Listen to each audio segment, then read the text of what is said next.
here's the bureaucracy that's going to be produced. Every college or university shall collect from its students, faculty, staff, and other persons, whatever that means, and provide to the minister such data and other information related to the following as may be requested by the minister. The number of times support services, complaints, resolutions, and accommodation relating to racism are requested, made, and obtained by students enrolled at or faculty or staff of the college or university, and information about those supports. Any anti-racism initiatives and programs established by the college or university to promote awareness of the supports and services. The number of incidents and complaints of racism reported by students, faculty, and staff, and information about how such incidents and complaints, including how the incidents and complaints were addressed or resolved, the implementation and effectiveness of the policy. So that means and that's not just for colleges and universities, if I have read this correctly, it's throughout the education system as a whole. So that means the establishment of a bureaucracy is devoted to doing nothing but gathering such data and reporting it. And so all you have to do is think for about 15 seconds to imagine what that's going to mean, because systems tilt themselves to produce what is being measured. So, but again, where are they going with this? I mean, this is, again, it is from the authoritarian regimes. You check on thought.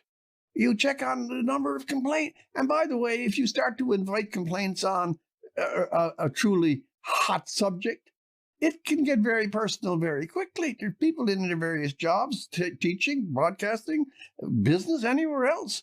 If you set up an investigative structure and a reporting structure and a tabulation structure, if I want to do damage to you, and if I pick the right side of this particular context, I'm going to move you out.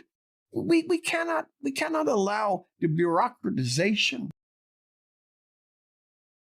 of the search into people's attitudes and souls to become a legislative possibility.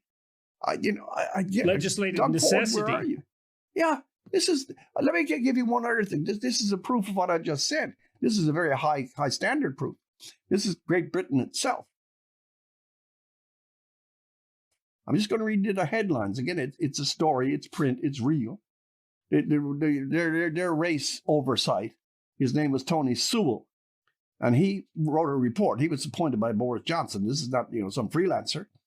And he found that Britain, and here's again, like Trudeau would systemically race, he found, by the way, he's black, which shouldn't matter, but these days we have to say it.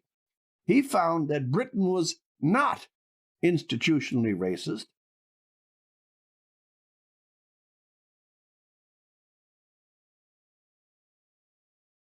And blast Northingham University cowards for withdrawing his university honorary degree. He was given a degree in 2019, but they withdrew it after a study that was commissioned by him, objective in nature, not proving, certainly asserting that Britain was not institutionally racist. And they said this was done to him because he was the subject of political controversy. Well, let me give you a translation of that. The accepted idea among the woke class is that we're all now a bunch of racists, homophobes, Islamophobes, transphobes, name the phobe, arachnophobe. That has to be accepted as absolute law. However, if a person from even one of those groups, and this is, again, the racist Tsar of Great Britain appointed by Boris, and he reports after doing an objective survey, and he himself, a black person, no, we're not universally racist. And then all the correct thought stars and the university types and the politicians and most of the newspapers dump him. He's thrown out. The same thing happened to Roland Fryer in Harvard University, who did a statistical study of shootings by police officers and found that more whites proportionately were shot than blacks. He had won the world's top economics prize as a young black man. And yet he got nailed on a sexual harassment idea, but the real provocation behind it was because he reported some good news on the so-called racial front. Good news is now bad news. Good news is racist in itself. There's two people high stature, high qualifications, both black, both ostracized because they spoke a clear truth against these doctrines. So where are we, Jordan, is my question. I don't know anymore. Maybe we'll close by just reviewing this last section. So this is in schools in general.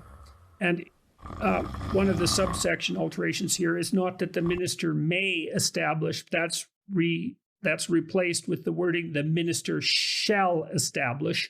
So this now becomes a requirement that policies and guidelines have to be put in place with respect to promoting racial equity in schools, which must include policies and guidelines respecting training in this racial equity doctrine for all teachers and other staff, resources to support pupils, teachers, and staff who have been targeted by racism, strategies to support pupils, teachers, and staff who witness incidents of racism, resources to support them who have engaged in racist behaviors, procedures, this is really a terrible one, procedures that allow pupils, teachers, and staff to report incidents of racism safely and in a way that minimizes the possibility of reprisal. So there goes facing your accuser, and there goes the presumption of innocence, and that necessitates the establishment of quasi-judicial boards of inquisition, the use of disciplinary measures within the framework in response to racism, etc., etc., etc. The details that you've outlined here, and again, you've done a closer read, but these are, it sounds rhetorical, but it isn't. These are horrifying. We don't let other people judge other people. And we don't bring in a crowd of self-dedicated, unidimensional, predetermined minds on some particular cause, then to become judiciary, investigator, punisher, publisher of other people. And we're also building the whole idea of an anti-racism curriculum that is this deep and this obsessional, is that you are acceding to the thought that the thousands and thousands of Ontario teachers are morally deficient. They're morally weak. That we have been running a system here, and until we get these new angels of racial purity and start teaching them all about bias and oppression and everything else, that the bunch running our schools are either uneducated or bigots. But again, here's the thing that more than I got to keep saying it. Once you make obsessional and pervasive and saturated the concept of critical racial theory and make that the soul of the educational effort, you have displaced the educational effort. You are cheating young people. You are cheating their parents. You are lying to them. I would like to see just 1 month that 8 or 9 Ontario school boards put out something not racist, not about sex, not about transgender, not about environmentalism, but about a damn subject in their schools and how it's getting better. When was the last time that the educational authorities of this province started firing out bulletins saying, boy, are we teaching better than we've ever taught before? Our students are alive with the hunger for knowledge, and they are ecstatic when they find new adventures in thought. Their minds are growing. Their characters are stronger. They love their country. How's that as another one to throw in there? And where instead of this is this alien, perverse, angry, useless doctrine becoming the central, the cardinal impulse and dynamic of a modern educational system. It is terrible. Well, Rex, I think that's probably a good note on which to end this rather pessimistic discussion. Yeah, I hope the Conservatives and the Liberals, the small L Liberal types, Canadians in general, parents in Ontario and in Canada, take the time to actually read through this bill and think about it. And then to try to ask themselves how in the world we got to this place. Yeah, that's the big question. How do we get here? How do we get out of it? Jordan, thank you very much for your time. How do we get here? How do we get out of it?